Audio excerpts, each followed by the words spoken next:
is this whole sales process. It doesn't just start and end with this sales call. There's so much emphasis put onto that. And I think there's a lot around after sales and nurturing, but actually this follow-up piece. Lately, people are saying to me, oh, but I've let it lapse. I can't possibly pick it up again. Well, actually, do you know what? You can change it up. It's all about the story I think we tell ourselves. Hello and welcome to the Driven Female Entrepreneur podcast. I'm your host, Melitta Campbell, award-winning business coach, value whisperer, and founder of the Dream Clients Blueprint, your step-by-step guide to communicating your true value with confidence and attracting more of your perfect clients. To help you start attracting more clients immediately, you can access a free training I've put together for you by visiting melittacampbell.com/training. On this show, each week, I bring you practical, tried and tested techniques from my own experiences and those of other successful women in business. Our goal is to help you dream bigger and confidently achieve more in your business and life. Today, we'll be continuing last week's discussion about sales funnels with a discussion about the sales process itself. In particular, my guest, Natalie Carthew, will be looking at exactly how to follow up authentically and with value. And she'll be sharing how we can keep the whole process simple so we never feel overwhelmed. I can't wait for you to learn from her insights, but let me quickly introduce her to you first. Natalie is passionate about sales strategies, systems, and support to help her clients achieve success in their business. Inspiring and straight talking, as you'll discover, Nat is a no-fluff, detail-orientated sales strategist and mentor. She is expert at creating the strategy first before making it happen, and at keeping things simple so you can take action with ease. Hi, Natalie. It's great to have you with us on the show today. Yes, I'm really excited to be here, Melitta. And I love your topic because you're all about sales made simple. And as anyone who has been following me for any length of time knows, one of my favorite sayings is, how could this be simpler? So I love that you're going to help us really understand what the sales process is and how that could be simple, but more than that, how we can feel great going through that process as well. So I will jump straight in and ask you if you could share a bit of your story. How did you come to be in sales in the first place? So how did I come to be in sales? I think actually from quite an early age, I had an older sister. And I think I spent my life negotiating things. So probably that's where my sales career first started, having a lemonade stand and my sister wanting to take all the profits. But on a serious note, I have a corporate background, predominantly in banking. And my son was born in 2006, so 17 years ago. And when he was born, I really just had this absolute desire to be at home more than I was at work. And for the first 5 years, I worked 3 days a week, very successful work-life balance, but I still always felt like there was something else that I needed. And it's funny, as my business journey has evolved, how I perhaps put a line in the sand and thought that was my why I did it. I did it for my then young son to be at home more. And it was a couple of years ago, actually, when I was 46, I had a bit of a stark realization. My business was 10 years old. And I thought, what's going to happen in 10 years' time? Well, how am I going to feel about my business? So I was reflecting and reviewing and seeing really how far I'd come. And it was one of the things that I realized was that in 10 years' time, I would be 56. And my father died when he was 56. And I was relatively young. I was 25. And I remember him saying to me that he had no regrets. And at the time, it didn't really mean very much to me at 25. I was just really starting my life in a sense, and particularly my working professional life. I hadn't experienced much. And I think fast forwarding, I just thought a couple of years ago, no, actually, I'm not going to have any regrets either in 10 years' time. And so I think probably subconsciously, my why was actually setting my business up with the inspiration from my father before he died, sharing with me that he had no regrets, because I think that was probably really playing in my subconscious every time I was making decisions while I was in, this corporate world. going on this commute every day, putting Jack into holiday clubs and after school clubs and things. You tell yourself different stories, I think, to suit that time in your life and why you're doing things. So for me, I feel like I've come a really long way in the last 13 years in my business journey. But I think actually I'm going into a new phase later on this year, and I'm going to see it as a startup. So I'm going to be a 13-year-old business that actually I think is a startup, because I think it's really important in business to change, not just with the times. You know, look, there's a lot going on in the press around AI and how that's going to change the landscape. But forgetting about what's going out in this big wide world, what's going on for you in your life? I did set my business up to have flexibility and this work-life balance.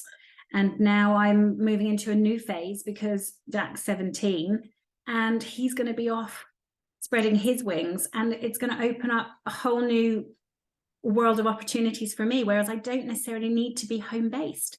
Maybe I'm going to become a digital nomad. Maybe I'm going to travel more. I don't quite know what that looks like at the moment, but I think the one big lesson I've learned is actually keep evolving and changing to what suits you at that time, because I don't think it's one size fits all forever. Yeah, I couldn't agree more. And we hear it all the time on the podcast about how where you start is never where you end up, and people evolve, and you learn so much about yourself and aligning your business to your time of life. Different stages open up different possibilities in our business. So I think you're so right there. Very quickly, what got me into sales? So when I first set my business up, I was doing much more operations, processes and systems support. And one of my clients was an accountant, and she was setting up a bookkeeping franchise. And she offered me the opportunity and said, hey, listen, you're really great with our clients and doing relationship building and things. Do you want to try and earn some commission and sell these franchises? Anyway, I was like, yeah, I'd love that. And, you know, I never went into it seeing it as sales. I was just building relationships and getting to know people. And we were a solution to a problem that they had. So it almost felt like a maths equation. And I sold 8 franchises in quite a small space of time, really enjoyed it. And so it began. So it was from working with that initial client. Again, I had a recruitment client. Again, that's very much sales. But again, it's building relationships. And so very diverse client base I've worked with. And I was doing sales for them in their business. And that really just grew from me, I think, being a people's person. Yeah, I love what you've said there, because I think a lot of people think sales and they think you have to be pushy.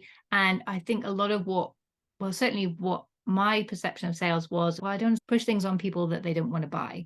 And it's not that at all. Once you really learn sales, you realize the reason I think we have this wrong impression of sales is because when sales is done right, we don't call it sales.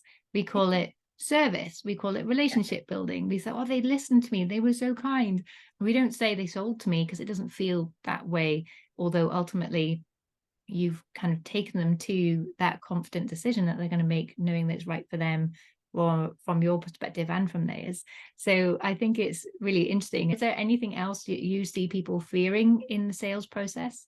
I think it's a couple of things, actually. And I totally agree with what you're saying. It's one of the big things for me, I think, is nobody goes into business thinking, I love selling. They don't set their business up thinking, I love selling. However, if you don't have any sales, you don't have a business. I think the whole point around building that relationship also is the more you build a relationship, the more you can understand actually what their need is and how you can solve it. And actually, sometimes I think the best, I'm going to use the word salesperson, actually listens and understands what's needed. And if you're not the right fit for that, to actually say that. And that's when the deeper relationship within your business community comes in. Because if you're building meaningful relationships, you will 9 times out of 10 probably know somebody who would be a good fit for that person. And I think the fear can be sometimes of having a bit of a scarcity mindset. They're my contact, they're my lead, they're my prospect, but they're going to buy from me. And it's the fear of losing that sale because you need the income. And so I think there is that fear around that. And also, if I showcase somebody else or make an introduction, they're moving away from me. That fear of loss before Mm. you've even had a no. But actually, I see it as a huge benefit. I see that you're just elevating yourself to your competition, saying, you know, actually, what you need is this first. I've had that often with people, you know, I'll say, actually, before we work together, I think you need to go and work on your messaging. And I can recommend a couple of people, because actually, do you know, not everybody's the right personality fit. But quite quickly, I can gauge, and I'm going to say, like, aligning values. I don't think you can go far wrong if you work with people who have similar values to you, but it takes time to understand that person's values and how they work and how they operate, and what their commitment is. I've worked with a lot of people who, when the sale's done and they've delivered it, that's the end of it. And for me, I don't believe that is the sales process. I see it as a continual loop that never ends, because once somebody's bought from you, they may never buy again, but they're really valuable to you in your network, because they will potentially be your sales army. They are going to be the people that go on to promote you and share with other people that they come across and that they perhaps can't help, but no, you can. So I think for me, it's that fear of saying, no, I'm not the right fit. That's one of the things, because you've got to reframe that and see the benefits that can bring. Because the more people that think like that, the more opportunity there is for business to come to you via those routes as well, if you are building relationships with the right people.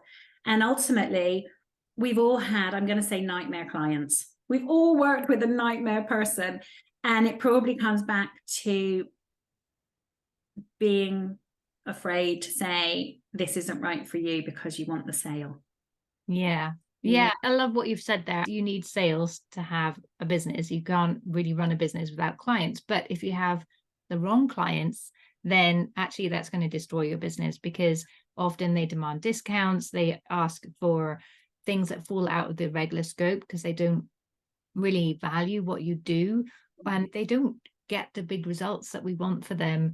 And then we start to question ourselves, and we're not getting the money, and sometimes they demand discounts and then don't even pay. So I think it's great having these right fit clients in, and that does take some courage sometimes to say, no, I had someone recently and they really wanted to work with me, but in my gut, I've just felt that my approach to how I help people build their business just wasn't what they were looking for. They wanted to be the cheapest in the market in the first place, and I don't believe that will set them up for the impact that they want to have. Unsustainable as well, isn't it? I think going in with that strategy.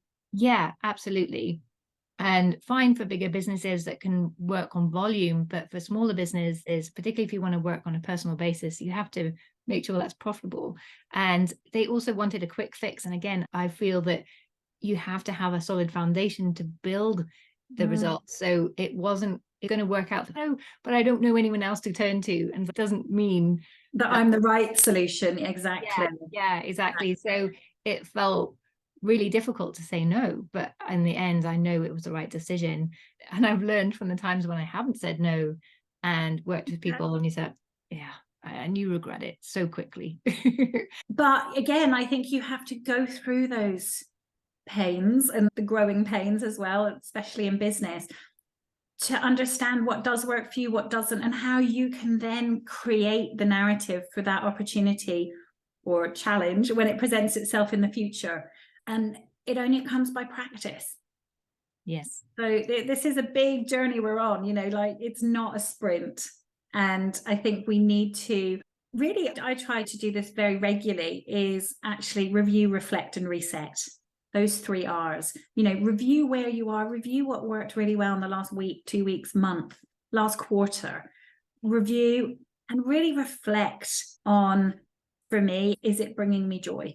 That's a big metric for me. It's not that, is it bringing me money in? Because I believe if you're happy and working in your zone of genius with the right people, the money will come. Everybody's different, of course, but I think looking, and like I say, reviewing and reflecting, but ultimately resetting and saying, actually, do you know, that didn't work? I'm going to change it. And again, coming back to the sort of fear pieces, oh, I've put so much into my membership or into my Facebook group or into whatever that is, into my monthly events. Do you know what? If they're not working, don't just keep doing it because you put a lot of effort in, and it's that reset. And you might reset and continue to do what you're doing, but just elevate it a little bit more. Or you might reset and think, do you know what? I've got to scrap this. And I think sometimes, again, going back to having this entrepreneurial brain, the way we're wired, 95% of people in business are entrepreneurial. I say 95% because I think there is a very small amount perhaps that aren't wired in that way. But that's what we are. We're creators, inventors. But you've got to be conscious to see what's not working to be able to reset it, I think. Yeah. And I mean, part of that, which I'm really keen just to touch on, which I know we've spoken a lot about when we've been catching up, is this whole sales process. It doesn't just start and end with this sales call. There's so much emphasis put onto that. And I think there's a lot around after sales and nurturing, but actually this follow-up piece, which I know that for me, it's everywhere I'm going lately, people are saying to me, oh, but I haven't done something, I've let it lapse, I can't possibly pick it up again. And like you were saying about this whole resetting and seeing what's not working, well, actually, do you know what? You can change it up. It's all about the story, I think, we tell ourselves. Yeah, I think if I went back to my old self, I would have probably said, it's just a sales call, what's so complicated about that? But then seeing it as just a sales call does put you under pressure to think, oh, I've got this one opportunity to turn this person into a client, and then you don't approach it in the right way. But seeing it now, as I see it as a whole process that starts from the moment you say hello, then you're always nurturing, and a sales call is just a natural part of that process. And I love that you touched there on the follow-up, because I think that's the thing that we know. You need to follow up with people anything between 7 to 16 times before they become a client. But then you think, I don't want to bother them that whole time. Say, are you going to buy yet? Are you going to buy yet?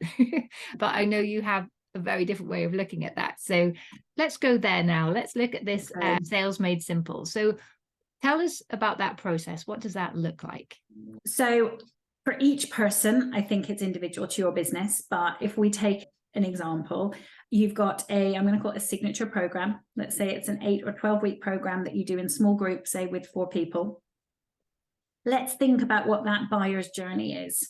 When you first meet them, what's that tends to be the first interaction, and how do you take them through from becoming just, I call it a person of interest, because they're not a lead at that point.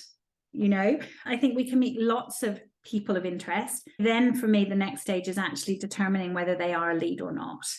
And that's not something that's you've met them on day 1 and on day 2 you're assessing it, and yes, no, they're a lead, they're not. It takes time to actually evaluate that and get to know them.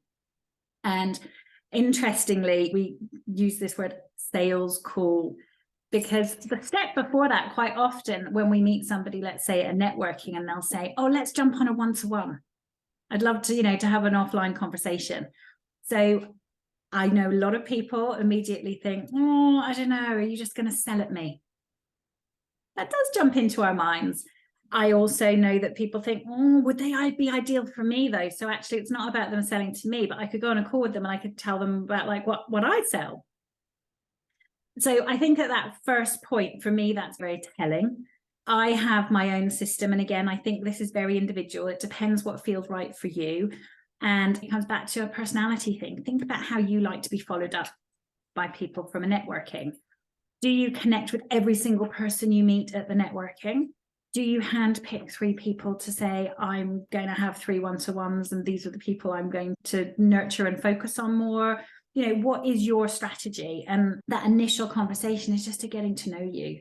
Mm-hmm. Often actually don't even talk about your business. That's one of the things that can really let us down early on, is that we jump into that as an opportunity and think, oh gosh, I can share everything about my business, because if you know everything about it, you'll go and tell everybody you know as well, even if it isn't for you. But that just feels ick. I much prefer getting on those calls and just asking, where do you live? What do you do? What are your interests? And it might be picking up something that's gone on in the business world. And you can get a lot more out of people and figure out who they are, what makes them tick, their personalities, from that initial interaction. So that's my first point, is actually don't go into that as a sales call. One thing that we hear a lot when it comes to sales is that your first sale has to be yourself. So is that what you're talking about here? Yeah, I think people buy people, and they gravitate towards people that they like to be with. I mean, if I'm looking to potentially work with somebody, or I see, let's say it's something really low ticket, a $27 sponsored advert comes up on Facebook, and it's for something you think you really need. So you impulsively go, yeah, that would be great. Actually go and look at some of their videos and things like that, because if it's a video recorded course, can you listen to that person? Do you find them engaging? And that's what I think building that rapport initially is would I want to hang out with them? Yeah. Like, that's one of my things, would I like to go for a walk with them? Would I go and have a glass of wine with them? Do I care about, not care initially, but would I care enough to have a second conversation with them? And that's my thing, because actually working with people, and especially if you're doing one-to-one small group work, signature programs that I'm talking about, when they're small groups, you actually need to bring the right dynamic of people together as well. It's not just about you as a facilitator. I think it's about handpicking the right people that will work together well, because I'm all for this peer-to-peer learning, and programs that I've been on as a participant but also facilitated, I think the mix of people is as important as either what I've been delivering or what I've bought. And I think you build that up through having, I'm going to say, multiple conversations, whether that is that initial call, then you're going to have much more touch points. So you've talked about this 7-point plus follow-up.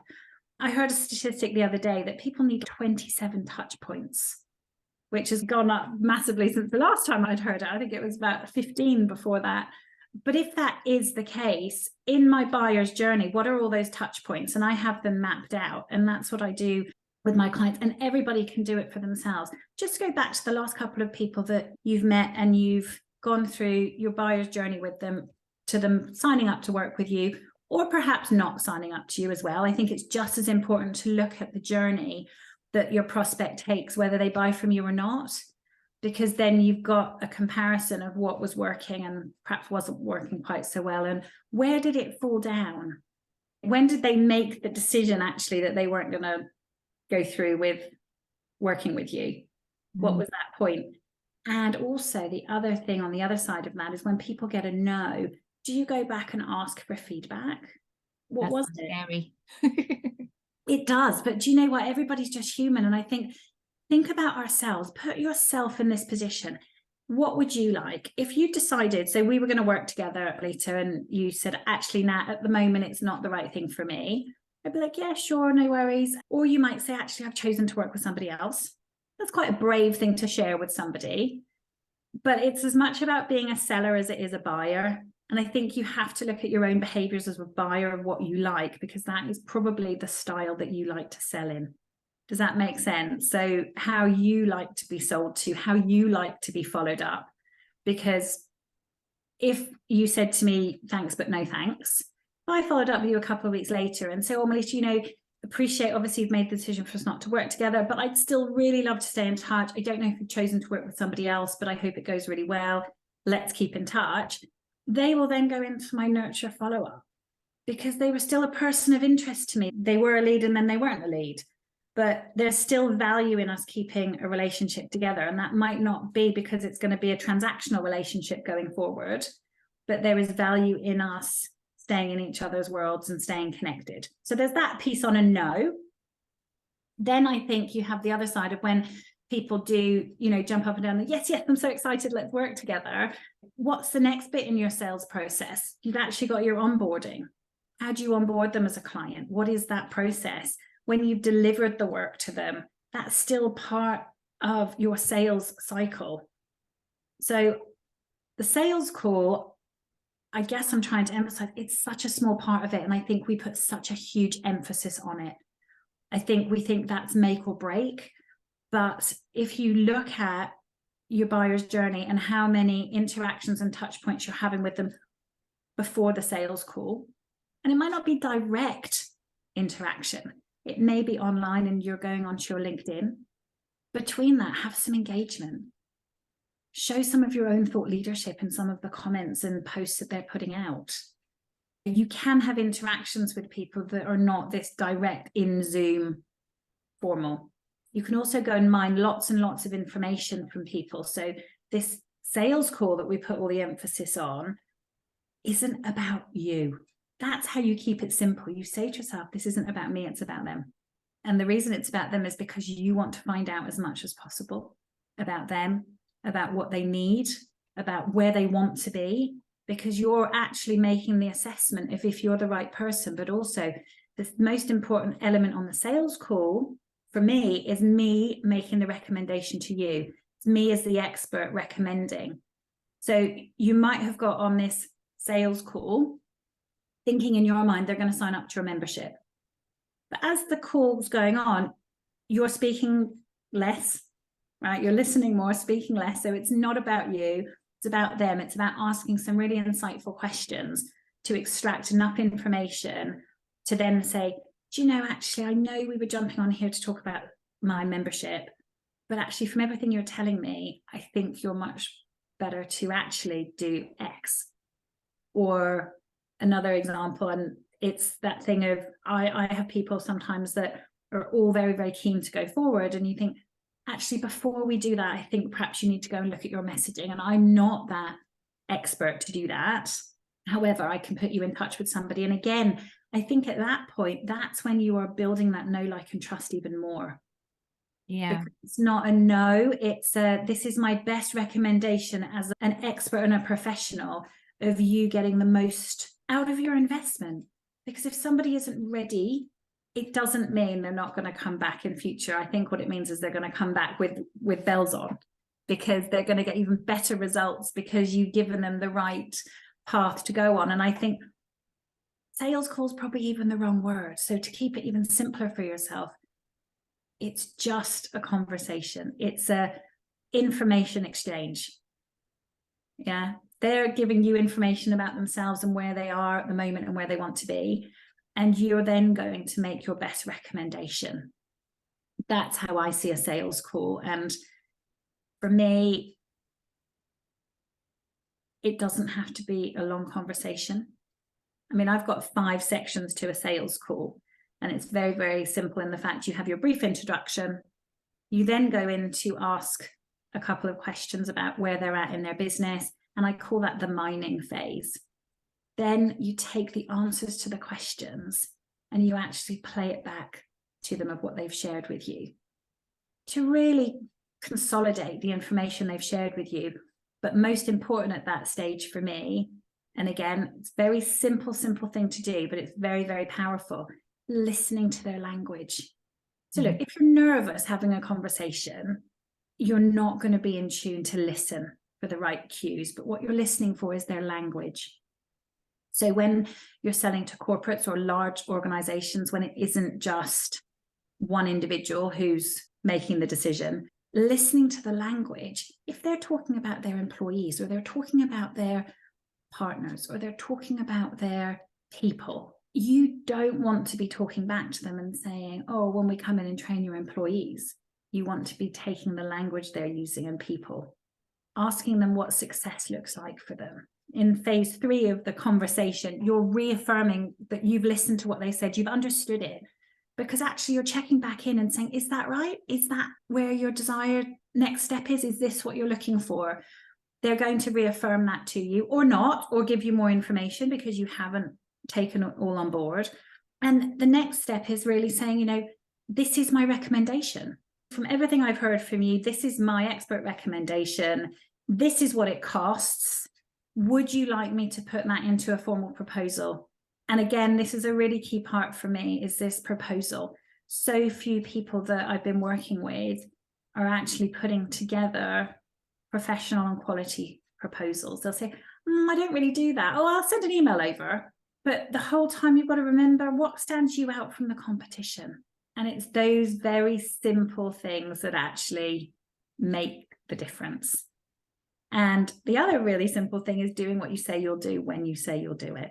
And it sounds very silly to say it, but I think that is one of the things that really does let people down, because so often we get in our own way and we think of excuses and reasons, and we get all our little mind chatter going, and it stops us from moving forward. So when you've made your recommendation, you actually want to say that you will then put that over into a proposal, whatever that looks like for you and your business. And then it's about next steps for me, saying, how does that sound to you? I'd love to send the proposal over to you in the next 48 hours. You will have it. So I'll give you a couple of days to look over it and things. Shall we put a call in for early next week? What's your diary look like? You're setting up that next step on that sales call. During that conversation, people say to me, but what if they don't want to put a call in at the moment? They want to see the proposal first. And that's fine. You respect that. And you say, yeah, that's no problem at all. I will put my call link with the proposal so you can find a time that's convenient for you. Now you think, end of the call, that's all gone nicely. Oh, okay, I've got a week. I'm going to send the proposal over after a couple of days. What do I do next? We don't just sit there and wait. They've got the proposal and you think, oh, they haven't booked a call yet. They haven't booked a call yet. You keep checking. Oh, nothing's been booked in. So what do? Well, I think this is the stage where you actually actively go back with even more value. And you can offer that. There's lots of ideas I've got. One of them being, hey, it was great to speak last week. Don't mention the proposal. I'm hosting this event. Or, for example, oh, I'm part of the Dream Client Summit. I can get you an access pass, Would you like to come along? It's not related to the proposal, but what it's actually doing is, again, positioning me as the expert in my field, increasing the know, like, and trust. Whether they even sign up or come and check it out, they're going to be like, okay, that's one of 20 experts. That's good to know. And then your next follow-up might be, oh, the summit went really well. I'm really conscious we haven't yet had a follow-up call booked in. When would be a good time to speak? So you can see what you're building up here is there's these touch points, but they're not actively about that proposal, because they know it's there. You know it's there. You don't need to keep going back and referencing. Have you had chance? Because it's kind of shaming people a little bit as well. And I think we can fall into that trap as well. So keep it really, really focused and keep it very, very simple. So don't overcomplicate it by saying, oh, you've had the proposal and I invited you to this and what's been going on for you. Go and use the resources at your disposal. If they're hanging out on LinkedIn or Pinterest or Instagram, wherever it is they're hanging out, depending on the person, go and see what's been going on in their world. Maybe they've been on holiday. Maybe they've had a big conference with work. Maybe they've been off speaking at events. So again, go back and say, hey, how was your speaking? I saw you were at X, Y, and Z conference last week. You're just keeping in the front of mind for them because they know you've got that proposal. And I'm not suggesting you let it go for 3-4 weeks. Of course, you're going to touch in against the proposal, but it's going to be peppered. It doesn't all become about that one thing because you're building a relationship. Because until you've built the relationship, and depending on when the sales call came, obviously, I don't know all these variables, but you've got to really, I think the first step is build that relationship. I love that. And I think if you've done that first part right, you've built that relationship, you've had a nice conversation where you've listened to what are they really looking for, what's going to make the difference for them, and make that right recommendation. And I've done that before. Sometimes I've told people, I don't think this is going to be right for you. What about this? Or sometimes they want to get started straight away, but I don't have space and I've passed them on to someone else thinking that's it, I've lost that client, but it's what's right for them. But actually they have recommended me to more of their people because they're like, well, she was willing to give me away to someone else because she didn't have the time, but she knew what I needed. And they've ultimately come back to me as well. So I think in giving clients away, that always comes back to you in a positive way. It does. But if you've got the right mindset, though, I think, because often we can, not myself, and I don't think you either, Melitta, but can be a little bit guarded. Like, oh, I've worked really hard for this contact or this connection or this person of interest or this lead. I'm not going to part with it. But the more people that you start working with and hanging out with and building relationships with, if they are of that mindset and that approach, it creates a wonderful business community where your values are aligned, and it becomes a very simple way of actually, like you say, creating champions for your business to go and say, do you know, had this amazing conversation, wasn't right, I've done this, they didn't have the space, but do you know what? Absolutely, I'd recommend them every day of the week. Go and have a conversation. And again, like I say, often you want to recommend a couple of people, particularly in the coaching space. There's opportunity to speak to more than one person. If you're going to look to invest, definitely, the corporate large companies, they're looking at more than one supplier. They absolutely are. Coming back to this, keeping it simple, it's keeping one idea, one recommendation. You don't want to complicate things. Clarity is king in sales. Okay, you want to have absolute clarity, and you as the expert need to be presenting that. Really easy to remember. It's one thing to one person at one time at one price. Yeah. I often speak to people and they'll say, oh, I've got these different options and this is how you can access it. And it's just overwhelming and it's confusing. Too much information. So again, keep it simple in what you're recommending, and keep your follow-up very succinct and simple to one thing. Not another really key thing, actually, that I didn't mention, which I think is really important and perhaps something that we could overlook.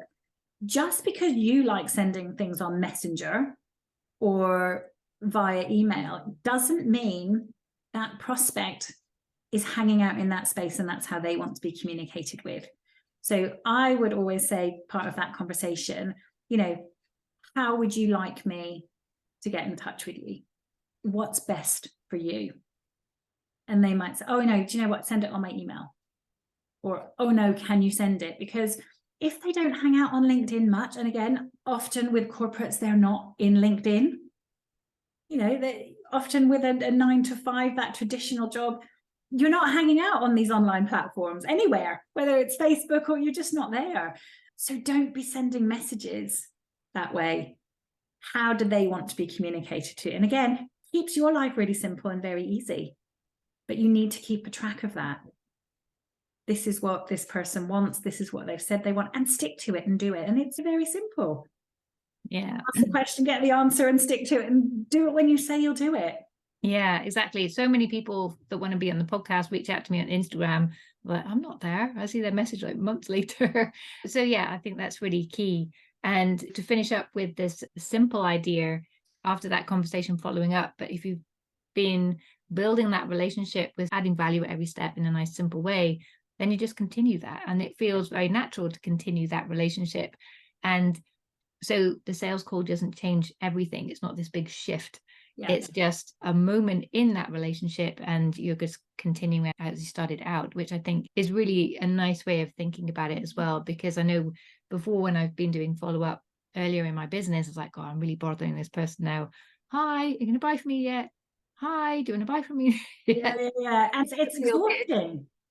Yeah. And you don't do it. I think when something's difficult, you don't do it. And that's why keeping it simple. And once you've got into a groove of following up, you can rinse and repeat what you've got. That keeps it simple. You're not reinventing the wheel every time. So let's think about this. You've had the sales conversation. How are we going to follow up without making this direct reference of, come on, have you made up your mind yet? You can actually go back and say, oh, do you know, I was thinking, I've worked with a couple of people actually in your industry. Here's some links to their LinkedIn profiles. If you'd like to speak to them to see how we work together and what results we got, let me know, because I can always connect you. It's really powerful, but other people aren't doing this. It's very simple. And another way is saying like, oh, hey, I don't just put everybody onto my mailing list, but here's one of my newsletters. Here's one of the thought pieces that I recently put out. This is something I did last year. Another thing is, what's going on for them in their business? What are they coming to you for? Say that, think of a career change coach for over 50s. So the government are bringing out an initiative, return to work for the over 50s, because there's all this huge wealth of skill set that's being missed, and they're not in the labor force, and they want to attract them back. So go and find a really interesting thing. It could have been published by Harvard Business Review. It could have been in Forbes, in the Sunday Times. Go and find something that's relevant and say, I don't know if you saw this article, but, Again, very easy because there's probably 5 other people you could send exactly the same thing to. So you're not reinventing the wheel every time, but what you're thinking is, how can I add value? How can I show that I care? I'm interested and I've listened to you and I see you, I hear you, and now I'm serving you. Before we've even exchanged money, no silver has crossed, and this is what you're going to get even by not working with me. So then they're thinking, wow. Yeah. And as you say, not many people do it. So you're really going to stand out for all the right reasons. Absolutely. And that's the key thing, for the right reasons. But also, it's not putting a lot of extra work onto you once you have the set plan, because again, it's all about this rinse and repeat. It is easy. It's a really simple process. Yeah. And it doesn't happen instantly. You've got to just do it over a few months and build up your muscle, because if you've only been doing 1 or 2 generic follow-ups, I'm not expecting you to become this follow-up champion within a week. You've got to give yourself time and see what works for you. Because if it works for you and you find it easy and simple to follow, do you know what? You're going to do it. And for me, action equals results. Absolutely. And I guess if you have a clear niche, you know exactly who your dream clients are, how you best get results for them, then that process of follow-up and adding value is going to become simpler and simpler, because the same thing is going to be valuable for most of them. So there's probably not going to be 100 different things you could send, but maybe just half a dozen that you can pick and choose from, whatever feels relevant for that person and for that stage of the relationship with you.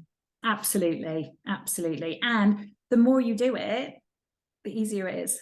Yeah. I love it. I feel like, yes, sales is simple. But I think we get in our own way. Yes. Not just with sales, with lots of things, but take the word away. I think that's perhaps what slaps us in the face, this like, oh, this sales call, everything hinges on it. It's a really small part of it. Yeah, exactly. I love that.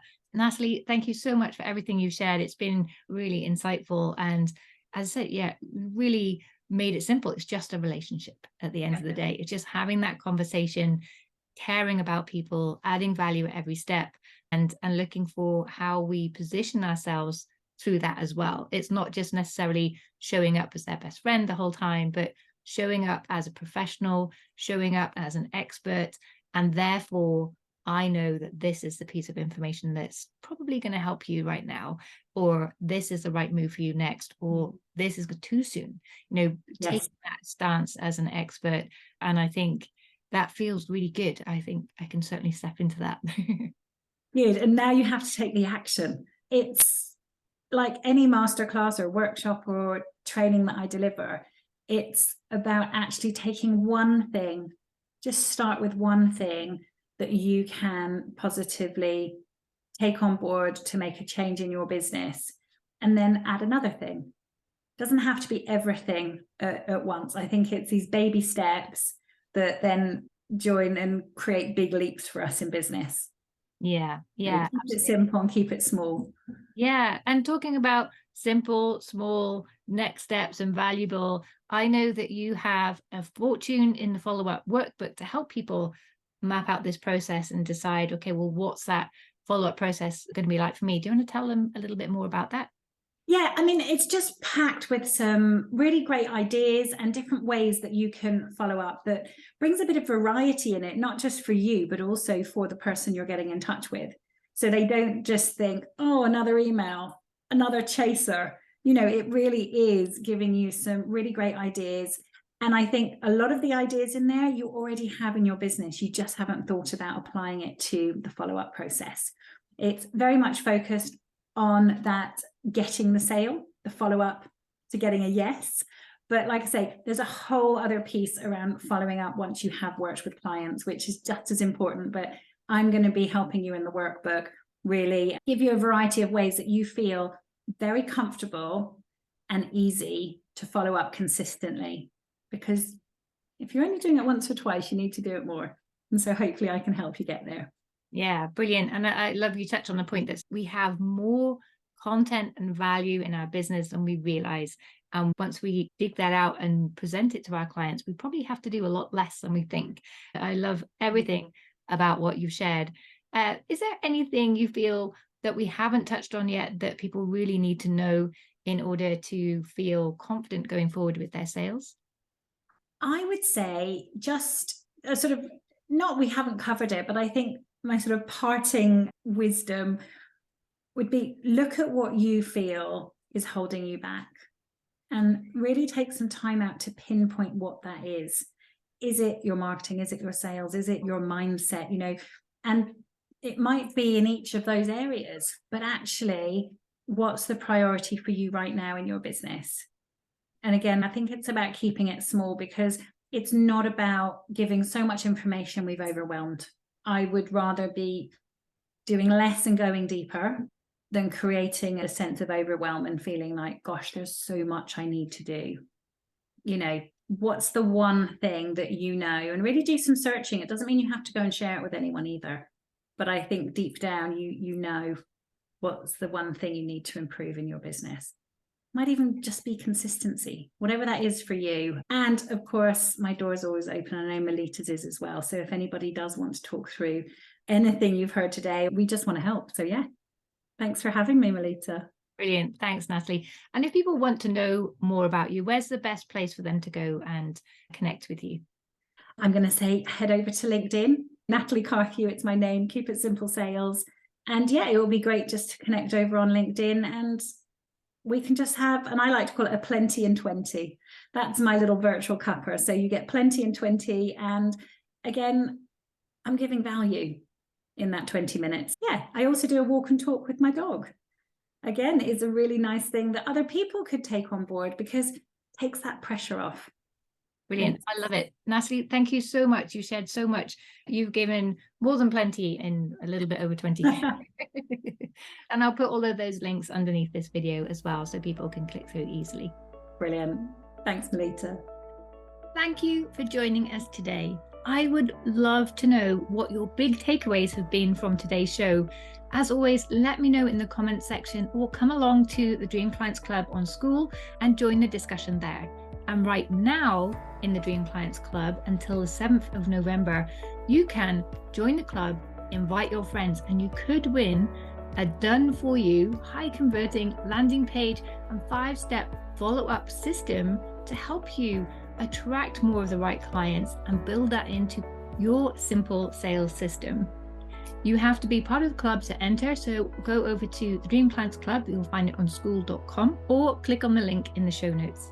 There are a lot more tools, tips, and insights coming up for you in the next episode, so don't miss next week's show, or better still, subscribe now so you never miss your weekly dose of inspiration. And if you have loved the show and found this episode valuable, I would love it if you could leave a review on iTunes. It really helps more people find, enjoy the show, and benefit from its wisdom, or share it on social media with your network and business besties. I've been Melitta Campbell, business coach and value whisperer, and I look forward to seeing you again in the next episode.